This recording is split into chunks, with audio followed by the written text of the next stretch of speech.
Very good evening to all of you. अब हम लोग अपना अगला सेशन स्टार्ट करने जा रहे हैं। हम लोगों ने अपने लास्ट सेशन में ज्यादा कुछ तो नहीं समझा था, लेकिन थोड़ी सी बात ये समझी थी कि कंपनी का अगर हमें टैन कार्ड अप्लाई करना होगा तो हमें किस चीज की रिक्वायरमेंट होगी। जिसमें हमने ये समझा था कि कंपनी का सर्टिफिकेट ऑफ इनकॉर्पोरेशन आता है, कंपनी का पैन कार्ड आता है। इन दोनों डॉक्यूमेंट से हम अपना टैन कार्ड अप्लाई कर ले जाए।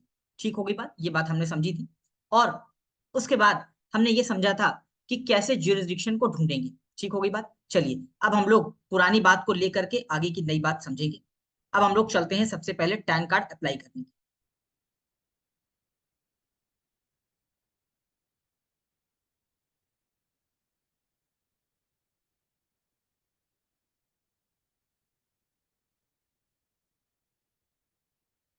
चलिए, ये हमारे गूगल बाबा हैं और गूगल बाबा से हम एक बात पूछेंगे और ये कहेंगे कि अप्लाई टैन कार्ड ऑनलाइन। हम उनसे क्या पूछेंगे? Apply tan card online. ठीक है, तो वो हमारे सामने एक लिंक लेकर के ओपन होंगे, टैन एप्लीकेशन ऑनलाइन। ठीक है, और पैन एप्लीकेशन ऑनलाइन। ठीक है, जैसे ही ये लिंक हमारे सामने ओपन होगा, हमें इसमें सबसे नीचे आना है और ये पूछेगा कि आप टैन अप्लाई करना चाहते हैं, क्या आपके पास डीएससी है, डिजिटल डिजिटल सिग्नेचर सर्टिफिकेट। अगर आपके पास डिजिटल सिग्नेचर सर्टिफिकेट है तो आप ये वाला ऑप्शन ऑप्ट कर लीजिए। अगर आपके पास डिजिटल सिग्नेचर सर्टिफिकेट नहीं है तो आप ये वाला ऑप्शन ऑप्ट कर लीजिए। ठीक हो गई बात।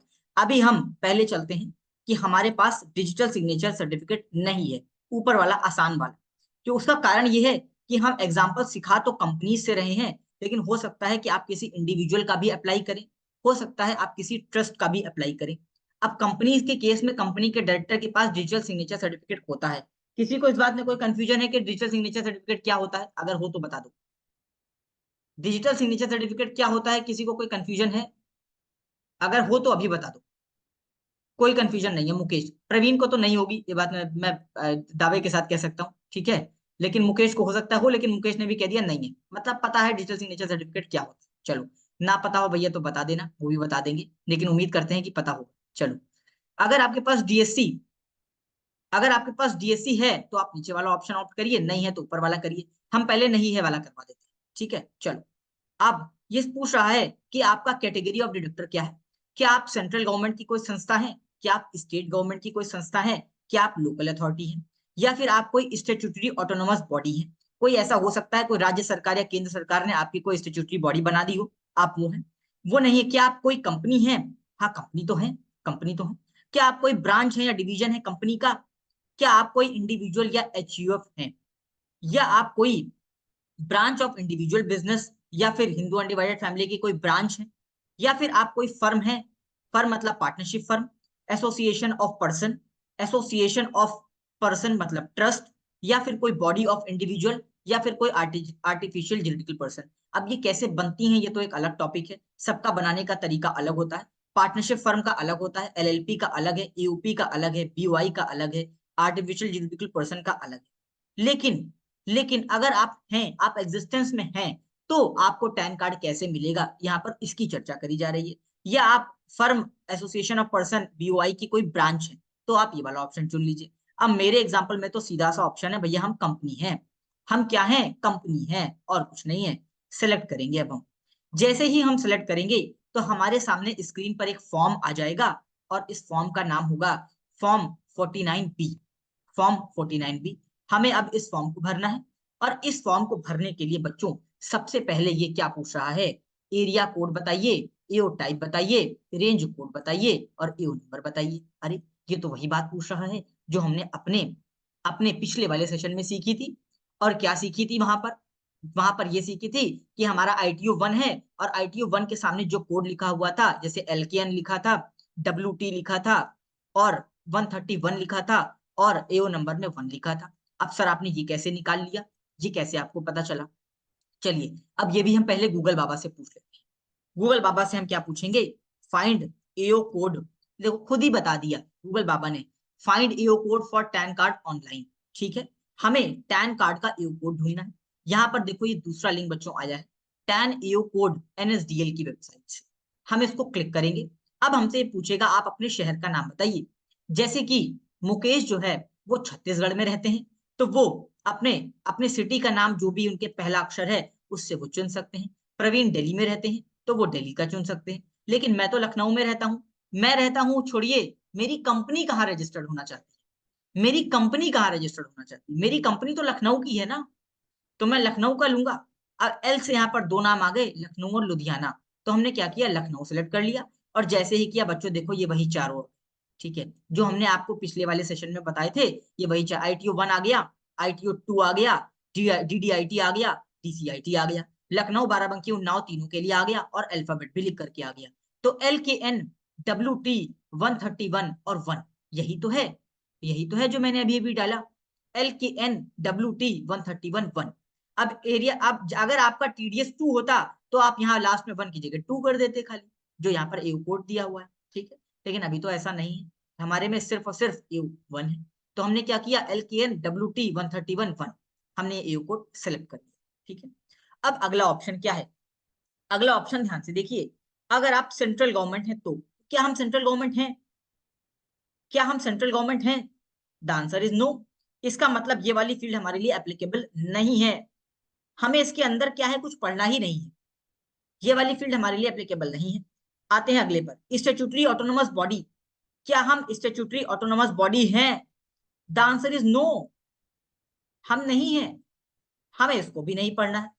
ना हम स्टैट्यूटरी ऑटोनोमस बॉडी हैं, ना हम सेंट्रल गवर्नमेंट हैं, ना हम कोई ब्रांच या डिवीजन ऑफ ब्रांच है, ना हम कोई, और नीचे चलते हैं, ना हम कोई सोल इंडिविजुअल या सोल प्रोप्राइटर है, ना हम कोई ब्रांच ऑफ इंडिविजुअल या सोल प्रोप्राइटर है, ठीक है। लेकिन बीच में हमने एक ऑप्शन छोड़ दिया, कंपनी, कंपनी तो है हम, कंपनी तो है हम, इसका मतलब कंपनी के अंदर की डिटेल भरेंगे खाली, और कुछ नहीं भरेंगे बच्चों, कंपनी के अंदर की डिटेल भरेंगे। चलिए भर देते हैं, चलिए भर देते हैं। सबसे पहले ये पूछ रहा है कि ये जो कंपनी है, क्या ये सेंट्रल गवर्नमेंट की कंपनी है, या ये स्टेट गवर्नमेंट की कंपनी है, या फिर ये कोई एनी अदर कंपनी है, या फिर ये क्या है, एनी अदर कंपनी है। तो ये एनी अदर कंपनी ही है, क्योंकि ये एक प्राइवेट लिमिटेड कंपनी, ना ये कोई सेंट्रल गवर्नमेंट की कंपनी है, ना ये कोई स्टेट गवर्नमेंट की कंपनी है, ना ये कोई ऐसा कॉर्पोरेशन है जो कि स्टेट एक्ट में रजिस्टर्ड हुआ हो, बल्कि ये एक अदर कंपनी है। तो हमने क्या टिक किया, अदर कंपनी, क्या टिक किया, अदर कंपनी। अब ये पूछ रहा है क्या टाइटल में आप मेसर्स लिखना चाहते हैं पीछे, मतलब M-S, ये सैल्यूटेशन होता है। मेरा नाम आकाश मेहरोत्रा है, कुछ लोग मुझे मिस्टर आकाश मेहरोत्रा भी बुला सकते हैं, ठीक है। मान लो अगर कोई पूजा है तो उसको मिस पूजा भी बुला सकते हैं और मिसेस पूजा भी बुला सकते हैं। वैसे ही कंपनी का सैल्यूटेशन होता है मेसर्स, मेसर्स M/S। तो क्या आप ये एप्लीकेबल होता है? The answer is yes, applicable होता है मेसर्स। आप पूछता है नेम ऑफ द कंपनी बताइए, तो मेरी कंपनी का नाम क्या था, मेरी कंपनी का नाम था ADR, ये देखिए भरा ही आ गया, ADR energy private limited, ADR energy private limited. ये कंपनी का वो नाम है जो कि टैन कार्ड पर प्रिंट होकर के आएगा, ठीक हो गई। पूछ रहा है designation of the person responsible for making payment और कलेक्शन ऑफ टैक्स, मतलब TDS का कलेक्शन और पेमेंट कौन करेगा, उस पर्सन का नाम नहीं पूछा है, उस पर्सन की डेजिग्नेशन पूछी, उस पर्सन की डेजिग्नेशन पूछी। मतलब अगर आप पार्टनरशिप फर्म का कर रहे होते तो क्या लिखते, पार्टनर। अगर आप प्रोप्राइटरशिप फर्म का कर रहे होते तो लिखते प्रोप्राइटर, ठीक है। लेकिन यहां पर ये कंपनी है, तो कंपनी के केस में जो पर्सन रिस्पॉन्सिबल होता है वो होता है डायरेक्टर, ठीक है। प्रोप्राइटरशिप के केस में सोल प्रोप्राइटर, पार्टनरशिप के केस में पार्टनर, कंपनी के केस में डायरेक्टर, ट्रस्ट के केस में ट्रस्टी, सोसाइटी के केस में मेंबर्स, सब में अलग अलग होता है। LLP के केस में डेजिग्नेटेड पार्टनर होता है। यहाँ पर ही मेरी एक प्राइवेट लिमिटेड कंपनी है, इस केस में कौन करेगा, डायरेक्टर करेंगे, कौन करेगा, डायरेक्टर करेंगे। बस इतनी सी ही बात भरनी थी, बस इतनी सी ही बात भरनी थी, अब और कुछ नहीं भरना यहाँ पर। आगे जो भी चीजें हैं वो नॉट एप्लीकेबल है, जैसे कि ब्रांच ऑफ द कंपनी, ये नॉट एप्लीकेबल, मैंने आपको बताया। उसके बाद क्या पूछा इसने, उसके बाद इसने पूछा branch of individual SSC not applicable, individual और HUF नॉट एप्लीकेबल। उसके बाद firm association of person, trustee, BOI, artificial juridical person, AOP, BOI not applicable, और इनकी ब्रांच भी नॉट। ये सारी चीजें आपको भरनी ही नहीं है। भाई क्यों भरे हम, जब हमारे ऊपर एप्लीकेबल ही नहीं। अब आते हैं एड्रेस पर। अब आते हैं एड्रेस पर। सबसे पहले पूछ रहा है एड्रेस बताइए। एड्रेस था इसका, एड्रेस पता है क्या था, प्लॉट नंबर 12, गाटा नंबर 105। उसके बाद एड्रेस था मामपुर बाना, दिव्य सिटी। ये कहां से मिला था, ये सर्टिफिकेट ऑफ इनकॉर्पोरेशन से मिला था। ये सर्टिफिकेट ऑफ इनकॉर्पोरेशन से मिला था। फिर था शायद अस्थि बीकेटी। उसके बाद सिटी था लखनऊ। उसके बाद सिटी था लखनऊ। उसके बाद स्टेट पूछ रहा है, मेरा स्टेट है उत्तर प्रदेश। आपकी कंपनी जहां की हो आप वो वाला एड्रेस डालिए। ठीक हो गई बात। पिन कोड पूछ रहा है। अब पिन कोड तो हमें भी याद नहीं है बच्चों, जितना याद था हमने लिख दिया। अब इसके लिए तो हमें भी सर्टिफिकेट ऑफ इनकॉर्पोरेशन ओपन करना पड़ेगा। चलिए, हमें भी सर्टिफिकेट ऑफ इनकॉर्पोरेशन ओपन करना। ये क्या है, पिन कोड था 226201, 226201। चलिए भर लेते हैं, 226201। चलिए, फोन नंबर पूछ रहा है। आपको यहाँ पर क्लाइंट का ही फोन नंबर डाल, आपको यहाँ पर क्लाइंट का ही फोन नंबर डाल। मैं अभी के लिए अपना डाल देता हूँ, लेकिन आपको किसका डालना है बच्चों, आपको क्लाइंट का। आप क्लाइंट का ही डालिए। ठीक, चलो। अब नेशनैलिटी ऑफ द डिडक्टर, मतलब क्या ये इंडियन कंपनी है या ये फॉरेन कंपनी है। भैया इंडियन कंपनी है, फॉरेन कंपनी तो नहीं है। पैन नंबर बताइए। पैन नंबर हमने आपको दिखाया भी था, यही पैन नंबर था, AAZCA। कहाँ से दिखाया था, आइए देख लेते हैं। सर्टिफिकेट ऑफ इनकॉर्पोरेशन में ही था बच्चों, सर्टिफिकेट ऑफ इनकॉर्पोरेशन में ही था। अब क्या था एग्जैक्टली ये तो हमें भी देखना पड़ेगा। ये देखिए, ये है AAZCA 8048G, यही डालना पड़ेगा, यही डालना पड़ेगा। AAZCA 48888048G। ठीक होगी बात। कोई टैन नंबर आपने पहले से लिया है या TCS नंबर, कोई टैक्स कलेक्शन नंबर है तो वो डाल दीजिए, अदरवाइज कुछ नहीं। अब क्या पूछ रहा है, इतना फॉर्म भरने के बाद पूछ रहा है कि कौन इस फॉर्म को सबमिट करेगा। एक बात और हम आपको बताना भूल गए, इस कंपनी के जो डायरेक्टर होते हैं वही हमेशा टैन कार्ड को भरने के लिए, एप्लीकेशन के लिए जिम्मेदार होते हैं। इस कंपनी में 3 डायरेक्टर हैं। पहले हैं दीपक कुमार, दूसरे हैं आशीष और तीसरे हैं विमला देवी। ठीक है, इन 3 में से कोई भी कर सकता है। मैंने एक को बना दिया दीपक कुमार को, जो कंपनी के डायरेक्टर है, इन कैपेसिटी एज।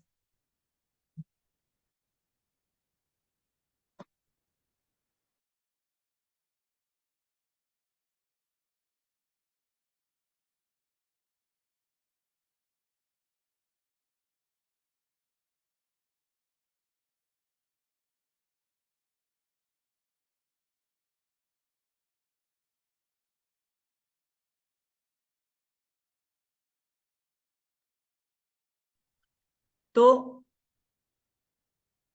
हाँ, मैं कहा था, मैं यहाँ पर था। तो दीपक कुमार, दीपक कुमार क्या करेंगे, दीपक कुमार ही टैन कार्ड को, टैन कार्ड की एप्लीकेशन देने के लिए, TDS काटने के लिए, TDS जमा करने के लिए रिस्पॉन्सिबल होंगे। ये कंपनी के डायरेक्टर हैं। In capacity, in our capacity as, capacity क्या है, इंडिविजुअल। ठीक है, इनकी कैपेसिटी इंडिविजुअल है। ठीक होगी बात। या ऐसा कह लें ये डायरेक्टर है कंपनी के, इंडिविजुअल क्यों डालें, ये तो कंपनी के डायरेक्टर हैं, इन कैपेसिटी ऑफ डायरेक्टर। ठीक है, डेट क्या पड़ेगी, डेट तो आज की ही पड़ेगी। एड, एड का मतलब किस प्लेस पर ये एप्लीकेशन साइन हो रही है, लखनऊ में साइन। ठीक है, अब आप जहां पर भी बैठे हैं आप वहां का डाल सकते हैं, हमें कोई दिक्कत नहीं है। ठीक हुई बात। अब आती है अगली बात, क्या आप इस पैन कार्ड को जमा कराने की फीस, जो कि है 77 रुपए, 77 रुपीज, ये आप डिमांड ड्राफ्ट के थ्रू जमा करवाना चाहते हैं, ये आप चेक के थ्रू जमा करवाना चाहते हैं, या ये आप नेट बैंकिंग के थ्रू जमा करवाना चाहते हैं, या ये आप नेट बैंकिंग के थ्रू जमा करवाना चाहते हैं। ठीक हो गई बात, ठीक हो गई बात। यहां तक की बात सभी को समझ में आई, यहां तक की बात सभी को समझ में आई, बताओ। यहां तक की बात सभी को समझ में आई, सभी को समझ में आ गई। चलो, अब हम एप्लीकेशन को करते हैं सबमिट। पूछ रहा है कैप्चे बताइए। हमने यहाँ पर कैप्चे डाल दिए मजे मजे में, और हमने इसको कंफर्म कर दिया। ठीक होगी बात। अब ये कह रहा है कि 77 की पेमेंट कर दीजिए नेट बैंकिंग से, यहाँ पर एग्री करिए। ठीक है,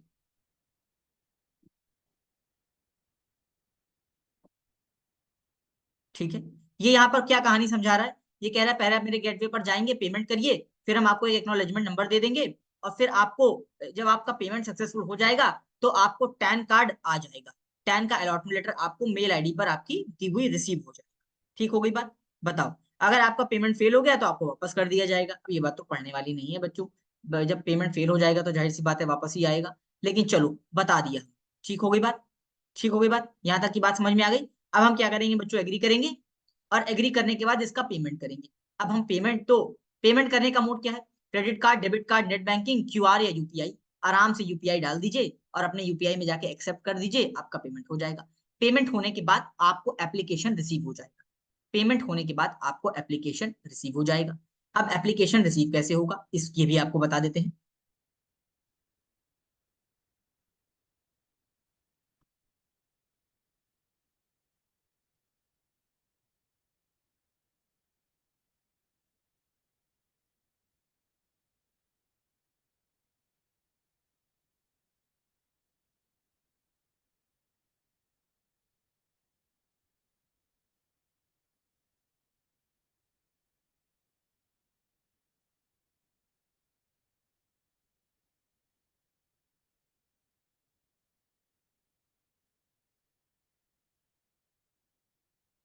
ठीक है, अच्छा एक बात इंपॉर्टेंट है कि अगर आपने ऑनलाइन पेमेंट कर दिया और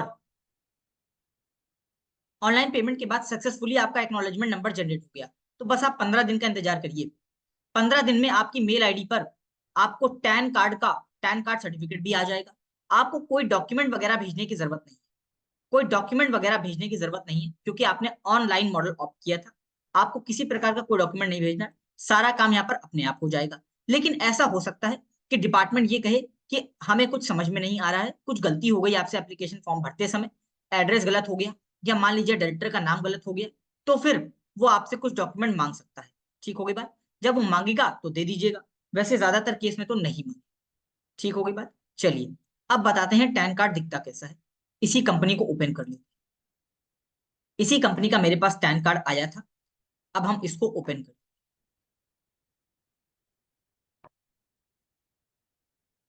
इसका टैन कार्ड दिखता कैसा है,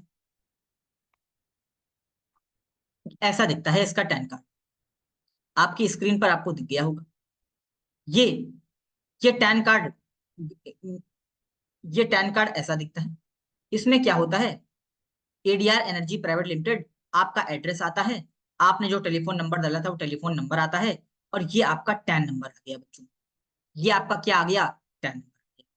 8 दिसंबर 2023 कंपनी के रजिस्ट्रेशन की डेट थी, इसलिए 8 दिसंबर 2023 टैन कार्ड के रजिस्ट्रेशन। ठीक हो गई बात? ये कहता है कि आपने एक एप्लीकेशन दिया था 49B 8 दिसंबर 2023 को अलॉटमेंट ऑफ टैन के लिए, तो हमने आपको एक टैन नंबर अलॉट करके दे दिया। इसकी इंपॉर्टेंस क्या है, इसी टैन नंबर के थ्रू ही फाइलिंग होगी सारी, इसी टैन नंबर के थ्रू ही फाइलिंग होगी सारी।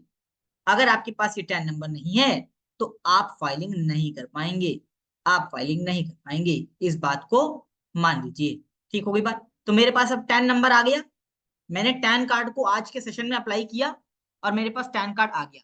अब आप कहेंगे सर आपके पास जल्दी से कैसे आ गया 5 मिनट में? अरे बच्चों, मेरे पास तो बहुत पहले का पड़ा हुआ था, मुझे तो आपको समझाना था, मैंने आपको समझा दिया।